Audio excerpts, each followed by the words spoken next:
Welcome, everyone. Thank you for joining us today for Clink Different. I'm so glad so many of you are on camera. This is great. This is exactly what we want.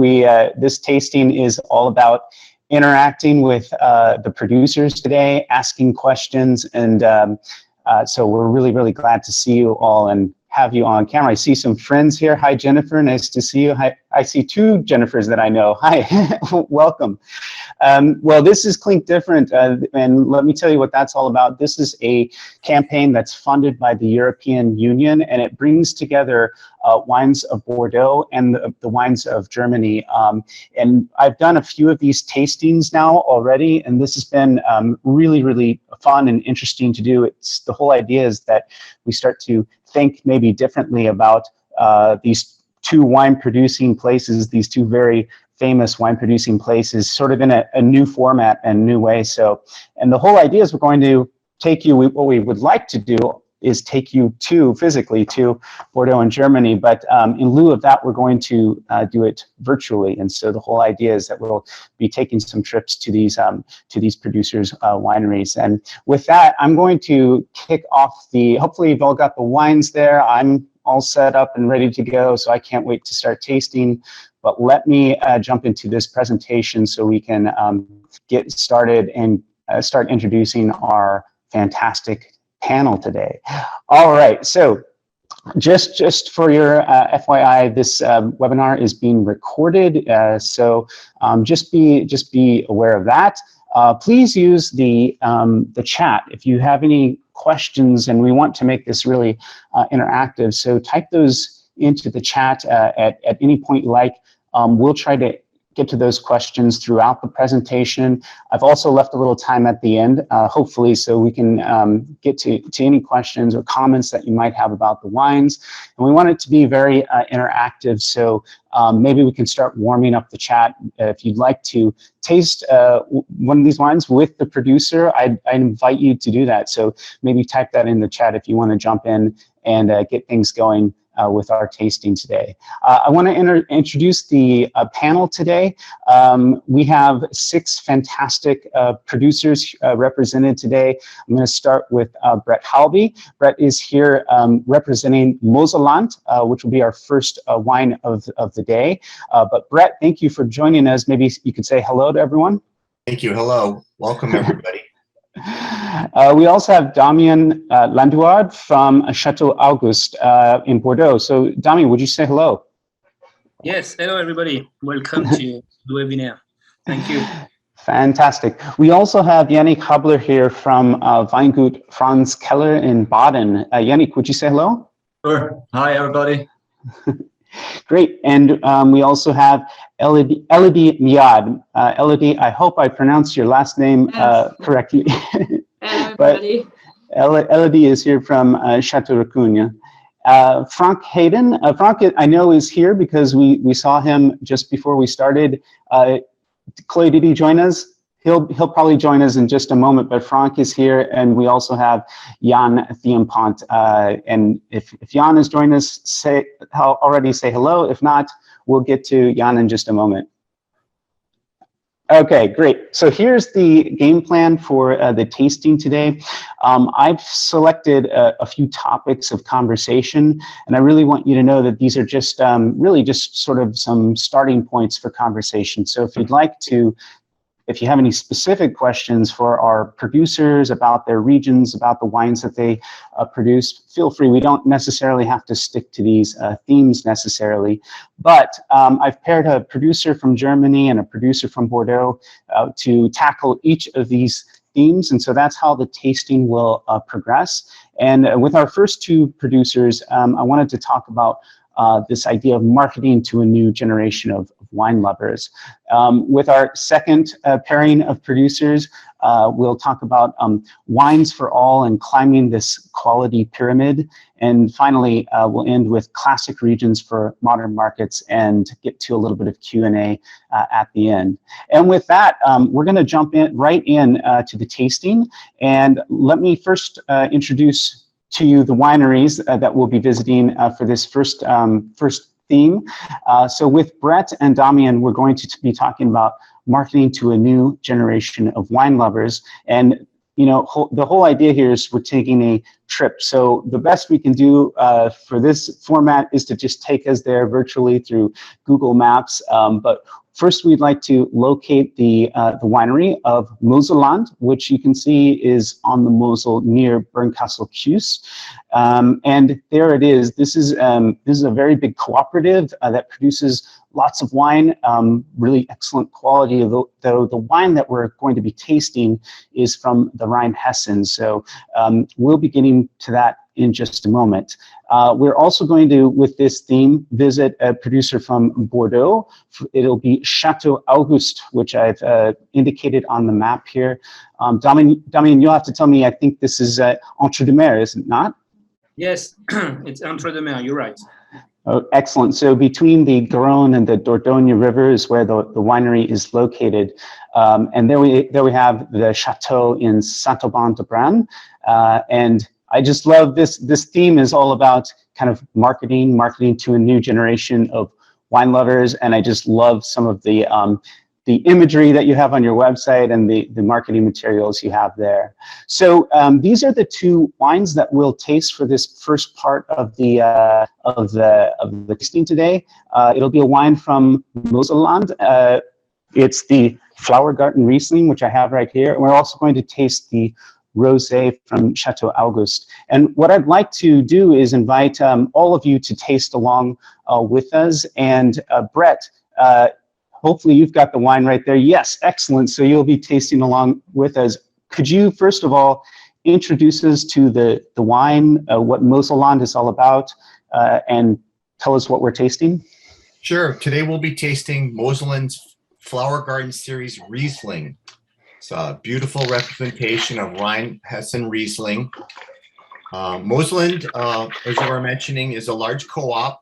They started in 1968 and merged with other sub-regional co-ops to form Moselland, and then slowly acquiring more vineyards along the way from other regions in Germany. Today, we have a QBA-style quality wine, Riesling. Very nice representation. It'll be very crisp. We have some really nice fruit, great acid. It's great for pairing with foods.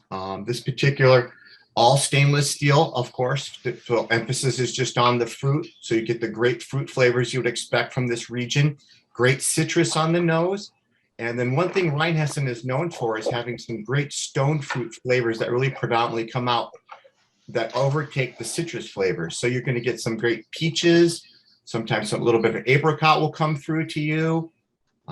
Excellent pairings for this particular wine would be anything with a little heat on it, a little spice, Thai foods.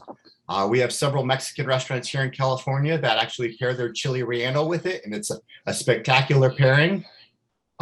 Chicken dishes, seafood, oysters. It's pretty endless on the possibilities that can go with this wine. Yeah, we love 2020. We love the versatility of Riesling for sure. And Damien, I would ask you the same thing. Would you mind just introducing yourself, the winery, and the wine that we'll be tasting? Yeah, sure. So, hello everybody. I'm Damien Landois. I'm working. So sorry for my French accent. I try to do my best with English, but I'm working for Chateau Auguste since 2016.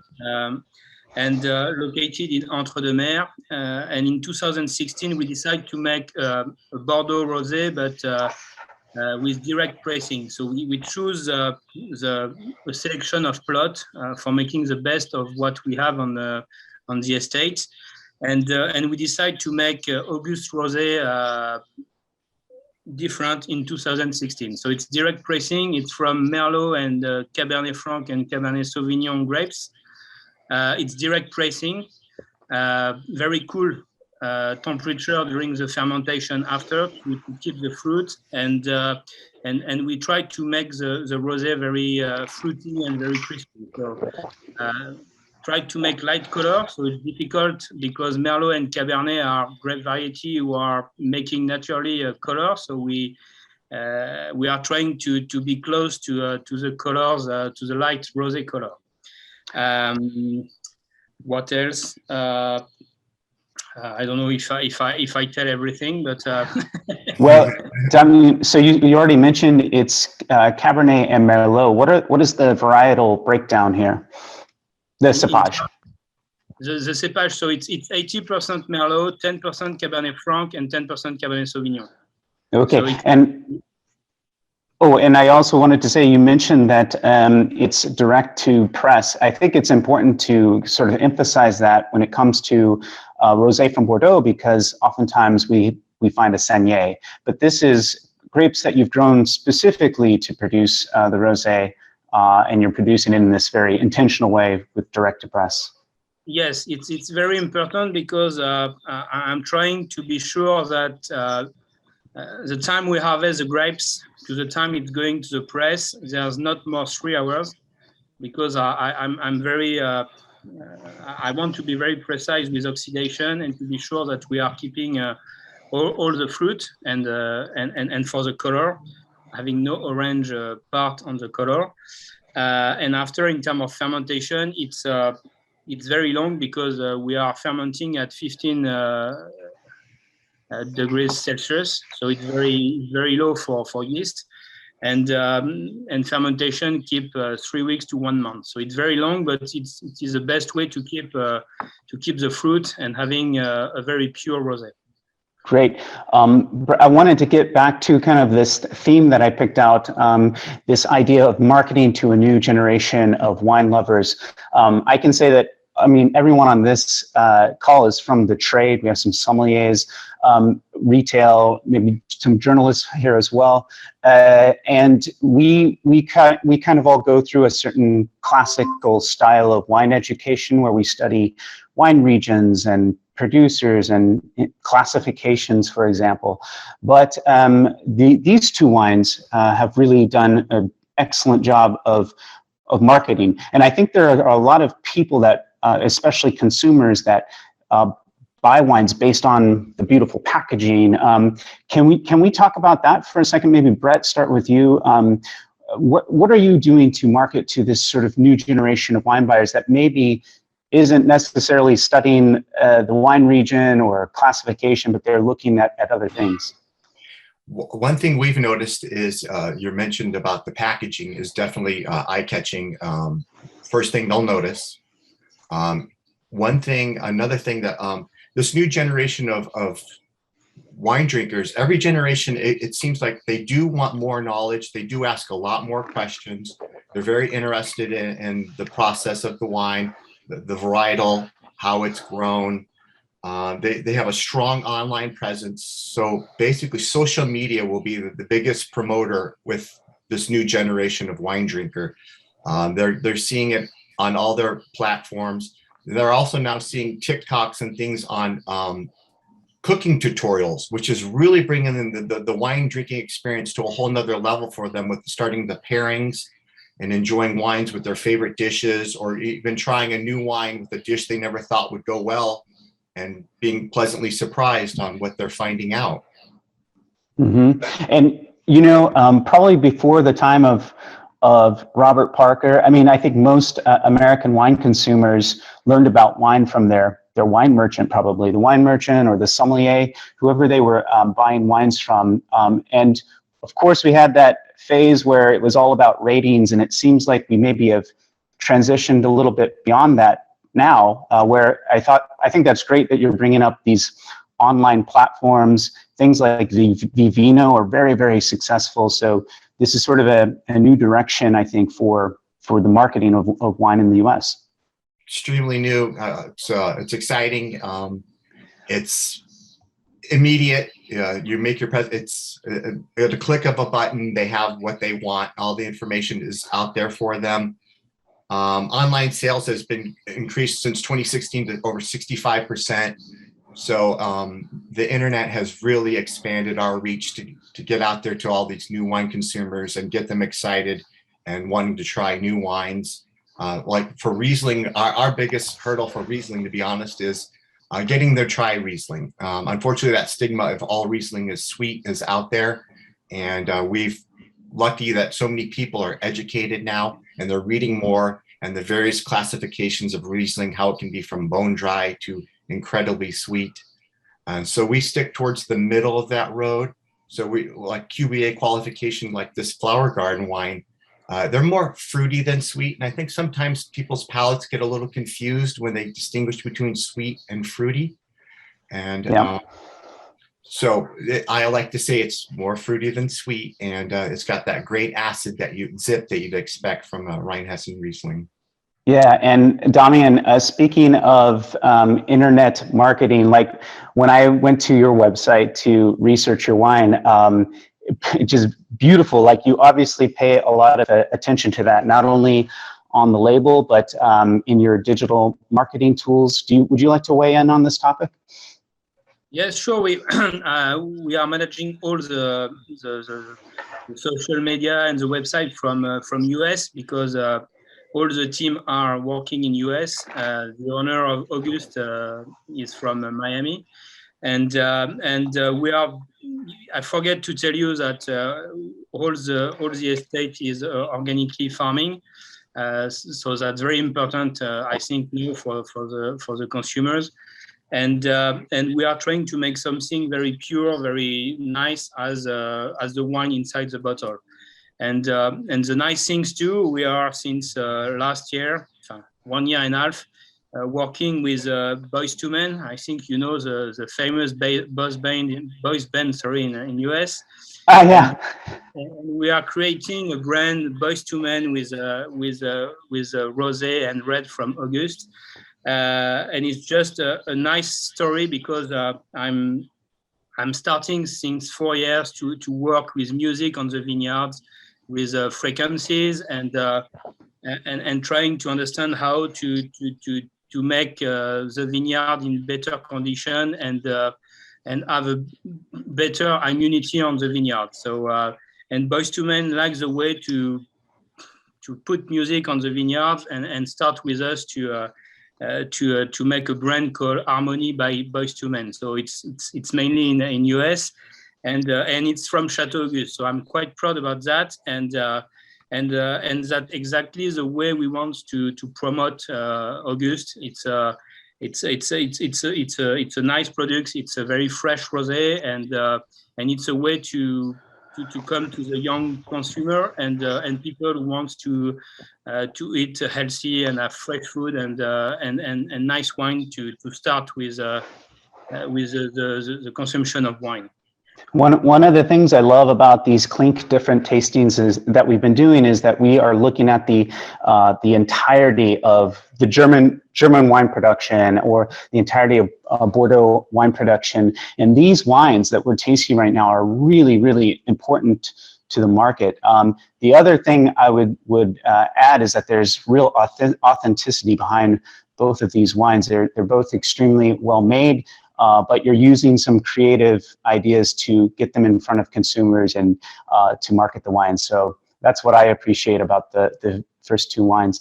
I'd love it if anybody wants to come on and give their impressions of these wines. You could maybe even just taste the wine with us on camera. That'd be great. You don't have to do it master of wine style. It could just be your impressions of the wine, but I'd invite you to do that at any time. Jump in with your comments and any questions you might have about the wines that we're tasting.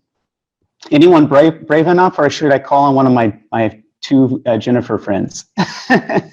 Jennifer Schmidt. Okay, yeah, hi. So my first impressions is what I really liked about them is they're both very refreshing.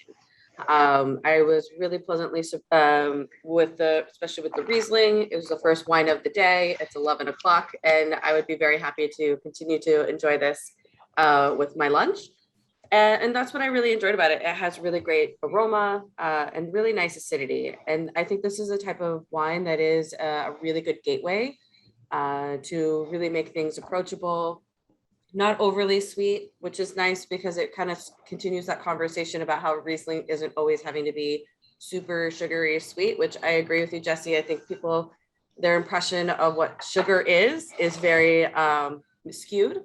I mean, they'll drink a Coca-Cola that has gobs amounts of sugar or put sugar in their coffee, but heaven forbid that you'd say that there's sugar in a wine. So that's my soapbox on sugar. But and then the rosé is really beautiful as well. I think that it's very well managed with the skin contact. Sometimes, especially with those thicker skin, grape varietal style rosés, you can really get that little touch of bitterness on the finish. But I don't find that here. I find it to be a very refreshing, lively, nice fruit, balanced style rosé. Thank you so much for that. Yeah, both of these wines, I usually say this about Riesling, but I could say it of both wines. These are wines before sport, during sport, and after sport. You can just drink these two wines all day, really. So thank you so much for Jennifer for the comments. Okay, so let's check the presentation here, and let's jump in to our next little theme here, our next two wines. So with Yannick and Elodie, we wanted to talk about wines for all and climbing this quality pyramid. And I think these are the two perfect wines to illustrate this point. I'm so often asked, what wine regions offer the most value? What are you drinking in that really affordable everyday price range? And you could say things like, oh, Portugal or Chile, they make great wines for the money, but I think as we'll see, there's some really excellent quality coming from Germany and Bordeaux at that sort of entry-level price point as well. So let's find the wineries on the map. We're going to go to Baden first to visit the Weingut Franz Keller, which, man, that is just a spectacular looking winery, fantastic. Maybe interesting for all of you to know is that the Franz Keller folks also have a Michelin-starred restaurant, and Yannick just told me before our call they actually have 3 restaurants. So they're really into this whole idea of food and wine being presented and paired together. Just a quick glance at the cellar here, and then jumping over to Bordeaux now to find our Bordeaux producer. This is Chateau Racugne, which is it's out here on the kind of way out in the sort of on the north of the Dordogne. You'll have to kind of give us, Elodie, the specifics of the area where you are and the specifics of the terroir. But I love this kind of producer from Bordeaux, which is, of course, it's family owned, and it's everything is sort of very, I guess you could say, handcrafted here. And so, and a quick look at the cellar here. So the theme that I've picked to sort of talk about these wines, or at least in the context of talking about these wines, is this idea that, both Germany, especially a producer like this in the VDP, has an entry-level tier. It's called Gutswein. And oftentimes this is our introduction to a certain producer or region or wine style from Germany. And we also have this exact same thing in Bordeaux, really, where we have Bordeaux or Bordeaux Superior, which in theory could be a wine really from anywhere in Bordeaux, but usually it actually comes from somewhere very special. So there's a specific terroir behind it, and that's what I want to ask Elodie about. But maybe just to get things started, Yannick, could you introduce yourself, the winery, and the wine we'll be tasting? Sure. Well, hi everybody. My name is Yannick. I'm working for the winery now since 6 years, taking care of export, and we are Burgundy varietal specialized winery, which actually means we have up to 90% Burgundy varietals. All of them are completely fermented dry, which means we usually have under 1 gram of sugar, maximum 2 to 3 grams. And we mainly producing Pinot Gris, Pinot Blanc, Pinot Noir, and Chardonnay. And as you already mentioned, we have 3 restaurants as well, which means we always made wine in a way for food. So they are always very fresh, very crisp, acidity driven. They are all growing on the volcanic soil, which we actually can see a bit here in my bag. So that's pretty nice to see. It's a wine which we integrated into the winery. So we have, as you can see on the label, we have Pinot Gris from Lus, so down here, which is actually describing the soil type. So we have a lot of sandy Lus, This one right here, a bit more brighter soil, which always adds more fruit, more creaminess, more richness to the style. So a bit more approachable, which is the reason why we're growing our Gutswein, our estate wine there, because you should be always earlier accessible those wines which are coming from volcanic soil only. So only fermented in stainless steel, 6 to 7 months. It's pretty low in alcohol, so it comes around with 12.5 ABV, I guess. This is just really early harvested. We harvested by mid of August in 2019 to just keep the freshness and the acidity. So yeah, something really nice and to drink at the moment. Yeah, so just so I understand, so you're in the area of the Kaiserstuhl, which is quite famous for volcanic soil, but the wine's called from Lus. Lus is this, it's kind of like a wind, it's like a silt and sand. It's kind of breakable, right? It's quite soft. Yeah. It's quite soft, and you'll always find it on the wind sheltered side, as you said, because the wind actually blew it there and then it just lasts there. So which is the reason that we're growing our estate wines there, because it's always more fruit driven and earlier accessible than the volcanic wines. But it's just like, it depends. You sometimes have 15 to 20 meters top layer of loess, and then you have other vineyards where we just have a bit lower amount of loess, which also gives more minerality and more spiciness. But this is just for the estate wine, it's less as we can see here in the back. A very powdery oil. Yeah, and I think you already mentioned it, it gives wines some texture. It makes them, rather than just like this, they kind of get a little broader, huh? And Elodie, I'll ask you the same thing. Would you introduce yourself, the winery and the wine we're tasting? Hello, I'm Elodie Millat. So you will taste Chateau Rocugne 2018. Jesse, you're right about the location is really an important point. As you know, Bordeaux is very large, and us, Chateau Rocugne, we are located close to Fronsac and La Lande de Pomerol, which are other famous AOC in the area. And we can grow our vines on a very beautiful terroir, which is made from iron clay. So iron clay is really good for Merlot. It brings a lot of freshness during the summer. So Merlot appreciate this kind of freshness during the summer. And we in this terroir also we have a good system of for the water, for managing the water. So the vines are really cool in this area. It's a blend.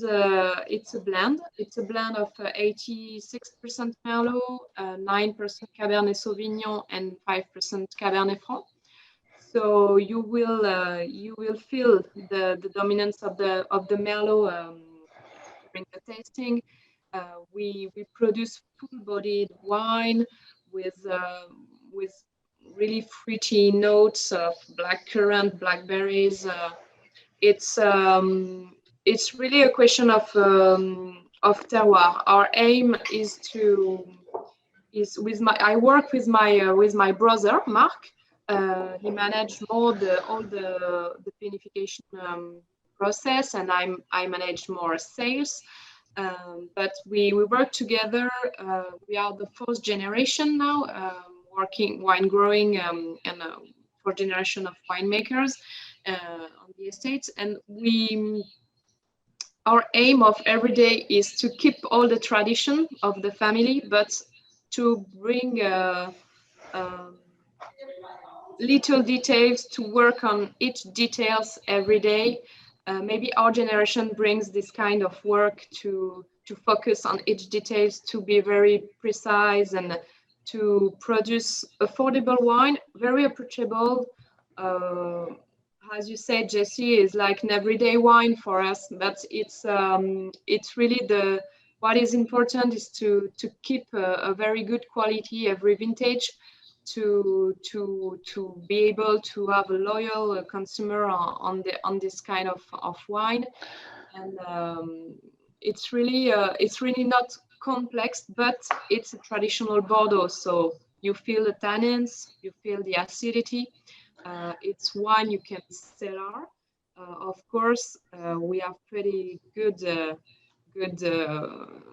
aging potential in our wines.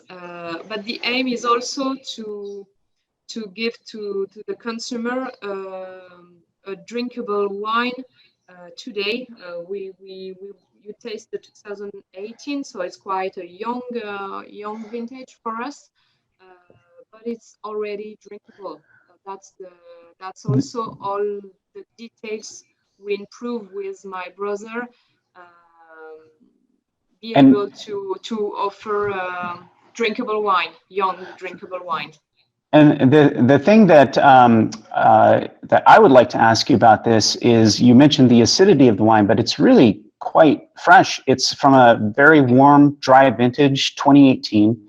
The alcohol says 14.5, but I'm really pleased and delighted by the freshness of the wine. How are you achieving that in a warm, hot vintage like 18? It's really the typicity of our terroir.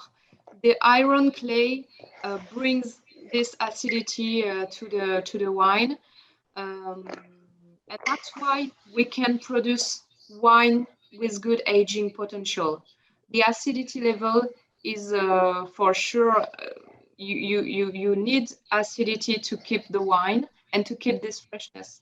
So that's really a question of terroir, and a question also of balance of the ripeness of all the decision we'll take into the vineyards to harvest at the right moment.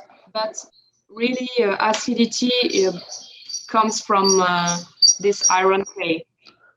Yeah, Yannick, I wanted to ask you about the topic that I picked for the two of you, and it's really, I do get this question, especially from consumers, a lot.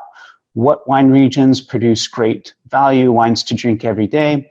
And I already mentioned, I mean, we could all probably say Portugal's making really good wines for the money, or Chile, but actually even a winery in the VDP in Germany has like an entry level tier, and it's called Gutswein. And there's a way to sort of progress up this pyramid to, for example, a Großes Gewächs from your winery. So can you talk about this? I mean, I think there actually is really fantastic value to be found from even a winery like yours. Absolutely. Well, yeah, thank you. The idea of the VDP or of the Gutswein is, as you said, to create an entry level which is even more accessible and at a pricing point which, of course, very, very attractive to the customer. So, but which is also very approachable in itself. So, and a blend of different vineyards. So you have the option either to combine different vineyards, different soil types, or you can just do one soil type, as we do, mainly one soil type, and then just also create a wine which is, as you could say, a business card for your winery, which is showing how the philosophy or how the winery is working, and then is a great option for all of the other customers or other wines to get to know how the winery is working, and to make it more attractive to taste the other wines. Of course, afterwards we have the Ortswein, which would be a village wine. We have pretty much the same classification as Burgundy has. So the Ortswein would be equal to village Burgundy, and then would go up to Erste Lage, be a primary cru, and the Große Lage, so the Große Gewächs, which would be the best range which you're producing. And I found Gutswein always very, very good price quality relation wise. Yeah, because it just shows the whole potential out of the region, out of the winery, where you have great value for money. Yeah, and Elodie, it's true of your winery also. I always like to say we have Bordeaux and Bordeaux Superior as the sort of entry level of Bordeaux, but even at your winery, you have a Via Vigna. There's always a way to sort of progress up the pyramid. I think this is really, it's really important for the market to have this sort of stepstone to higher quality. It is, absolutely, and you can show best way actually how the wine is developing, but still offer very good value for money to just go where the journey is going to, where it's heading. And Elodie, so can you know, that's one thing about Bordeaux Superior. It's a wine that could, in theory, come from everywhere, but it's usually, there's a really great terroir. We could say that probably about Damien's wine as well, but your terroir is really, really special. It's what makes this so unique. Yes, and you speak about Bordeaux Superior. Bordeaux Superior will bring some specific rules, different from Bordeaux, a little bit different from Bordeaux rules. Specifically, it's about the quantity you produce on the vineyards, the difference between Bordeaux and Bordeaux Superior. But why now Château Racune we succeed to begin to introduce the brand in all the markets and have a loyal consumers? That's because with my brother we continue to respect this terroir, to continue to try to improve all our way of working, trying to have the best of our vines every day, and work on some specific details very important to obtain the best wine you can with this terroir. But of course, if you grow the vines on a very beautiful terroir at the beginning, it's always easier than yeah. Of course, it's really important. Fantastic. Brett, I'm going to direct this question to you. Jennifer is asking, how do you combat the complexity of language in Germany to make it approachable to a young market? What are your marketing strategies when it comes to the language? That's a really good question. One thing we've started to do is put a little graph on the back label that shows the sugar and it tells you how dry, how off dry, or how sweet the wine is to help people understand what the QBA qualification is compared to a cabinet or a Spätlese. Really, it's a very complex question because the language is so unique and so foreign to a lot of Americans that predominantly it's through social media and through our any updates we do on our website. We try to go into detail and let people know exactly what the words mean and how it affects the wine and the styles of the wine. Excellent. Thanks for that. We're going to move on to our last two wines of the tasting today. I understand that Jan was, oh no, Jan is here. Jan, hello. Nice to see you. But Frank from Hayden he was here earlier and I don't see him on camera here. So if Frank's not here to taste the wine with us, I'm going to ask one of you to taste the wines with us on camera. So let's jump back to the presentation quickly so I can introduce these last two wineries.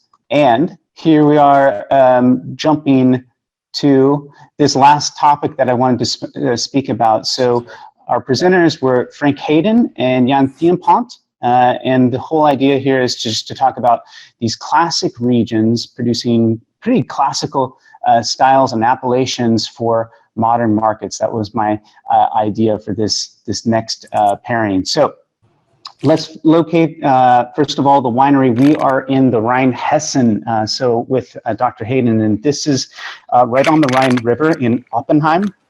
This is an area in Germany where we're not speaking so much about slate soils or anything like that, but in fact, we have some limestone and clay here. So it's very it's a terroir similar to Burgundy. So obviously Pinot Noir, very important to this winery. Spätburgunder is one of their specialties. There's Frank, and we'll see if we can locate him in just a second. And we also are tasting a wine, of course, from Bordeaux. This is Chateau Robin from Castillon, which is one of the Côte de Bordeaux, which we can find here. And Côte is really, really interesting because it's an appellation that was created that put together a lot of smaller appellations that consumers probably couldn't connect with or really recognize, like Cadillac or Castillon or Franc, and they put them together under one sort of strong identity in 2008. And we now have Côte Bordeaux, but to keep the terroir specificity in the wines, we can pin the name of the specific area commune to Côte de Bordeaux. So here we have Castillon Côte Bordeaux, which Jan is going to talk about. Chloe, do we have Frank? Unfortunately not. He was here earlier before we started. I don't know if he's having an internet connection or what issue or what, but it's okay because we can taste this wine. We're professionals. And actually, I wanted to call on maybe one of you to walk us through the wine. Maybe my other friend Jennifer would be happy to do that. This is a Spätburgunder from the Rheinhessen, from clay and limestone soils. And Jennifer, let's taste this together live on camera. Me? Okay. Yeah, why not? I can't see myself. Great. So this wine is beautiful. I mean, right from the start, it has a really beautiful aromatic component to it. You get a lot of that ripe and tart red fruit, so a lot of that beautiful cherry. On the palate, it's very, very fresh. Can you hear me? You get a bit of that fruit that we're getting on the nose. So we're getting that lovely tart freshness, that nice vibrant acidity.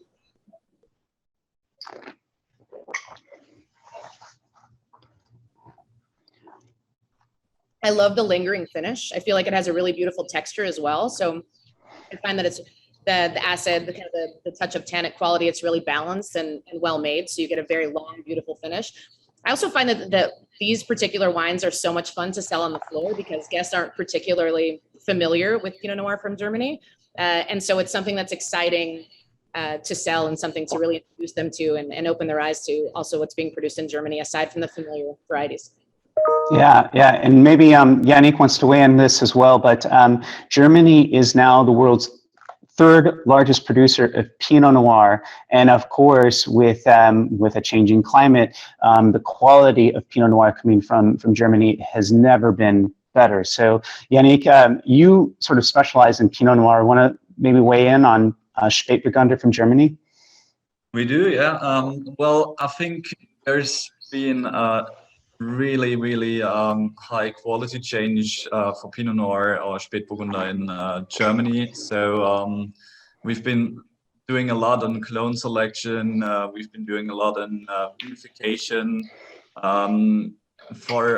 Speaking for our part, we always done our Spätburgunder in a very, very French way because obviously we're pretty close to France. We are influenced by the Balfour Gap, which means we get a lot of air and weather from the southwestern part of France. And usually, if you compare or if you see all or mostly all German wine producers on Pinot Noir, on Spätburgunder, they've done a terrific job on making it more accessible and more easy drinking and light. But at a certain point of alcohol and at a certain point of aromatic style, which is, I think, pretty nice for us, Jennifer said, for people in the US or especially abroad to find an access to. So I think and what's interesting is we have some Pinot Noir in the market from some very classical places, both New World and Old World, but you're getting a lot of ripeness from a lot of these places now, and Germany is still producing Pinot Noir of lightness and freshness and elegance. So I think it's a beautiful example. Sorry, Frank couldn't be here to present the wine, but Jan, you're with us, and it looks like you're still working, like driving to pick some Merlot or something. Jan, welcome. Chloe, can Jan hear me? I can see him on the screen. Yes, I'm not sure he can hear you. He probably has a problem with the sound. Okay, no problem. But he's like traveling, driving to, it's probably late there, but still working in the vineyard, picking some Merlot. I think harvest is starting as we speak, at least for the red varieties. His wine is coming from the Castillon Côte de Bordeaux. This is Chateau Robin, and Castillon is one of the appellations that was combined in 2008 to form a new strong identity under this appellation called Côte de Bordeaux. And Jan, if at any point you can check in and jump in and taste with us. Otherwise, I need to find somebody on camera who would like to taste this wine with me. Anybody want to walk us through the wine? Stefano, I can see you there. Would you mind walking us through the few impressions of this Castillon Côte de Bordeaux? Give me another chance, because yesterday I had a client whose mother name is Robin, and I gave the bottle to her. No, okay, I understand. So I don't have it.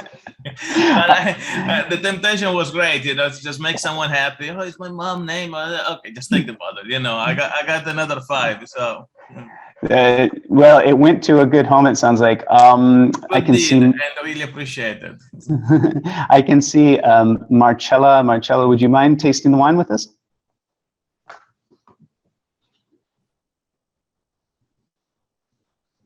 Oh, I think you're on mute.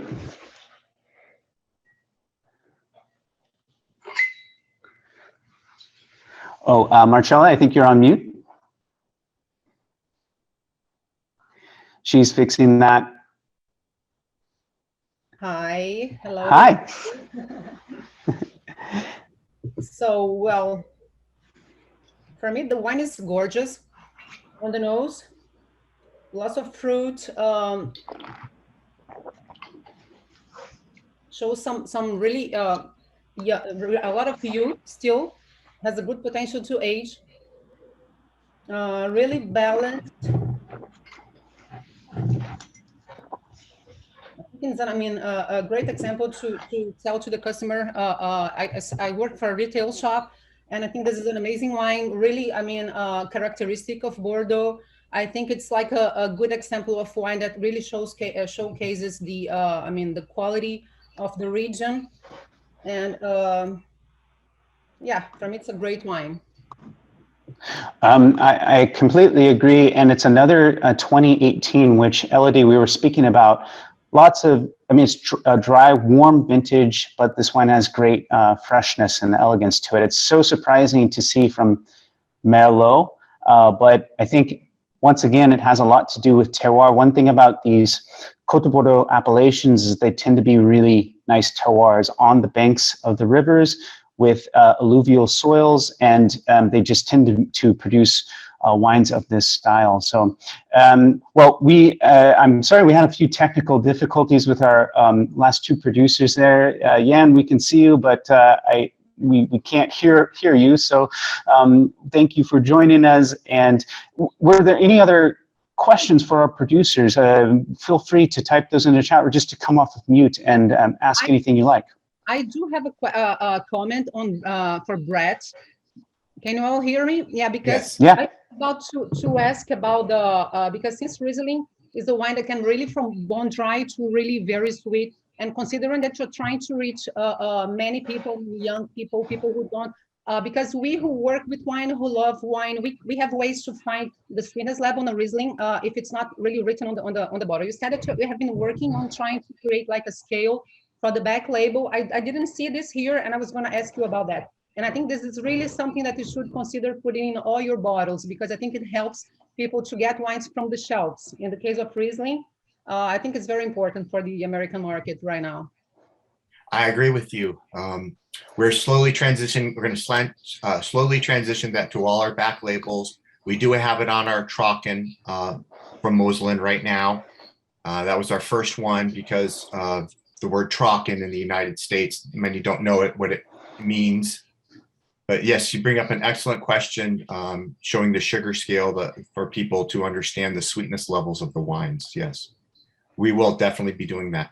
I think that's really interesting. I mean, because some people really prefer the drier Rieslings, and I think this is a trend. The Rieslings are, I mean, the ones that we find here are, we find more dry wines nowadays, dry Rieslings, and people want that. And sometimes they come to the store and they say, no, I don't want Riesling because it's sweet. And I said, yeah, not always. So you can find different Rieslings. I think it's important that the consumer feels safe to buy the Riesling, because I'm not always there. So they have to be able to know it by themselves, you know? Yes, yeah, it'll be a little more difficult with the painted bottles, but with all the paper label ones, we can definitely transition sooner, which we're looking into. Perfect. Yeah. Thank you. Thank you. Excellent. Excellent question. Oh, sorry, Brett, go ahead. Oh, I was just going to say it's a nice entry-level Riesling that really showcases Moslin's quality at this particular price point. Yeah, it is a very good Riesling. Thank you. And thank you for that. And Amanda, maybe since Frank can't join us, I'll direct this question to Yannick. Dr. Hayden shows that the wine is unfiltered. Are more wines over the years starting to put that on the label? Is it part of the natural wine movement? I think it's a great question. Do you have a thought on that, Yannick? Sure. Very good question indeed. We see a lot of producers or a lot of colleagues who are starting to put that on a label as an additional information, which I think is a good way of making people aware of it, to raise awareness.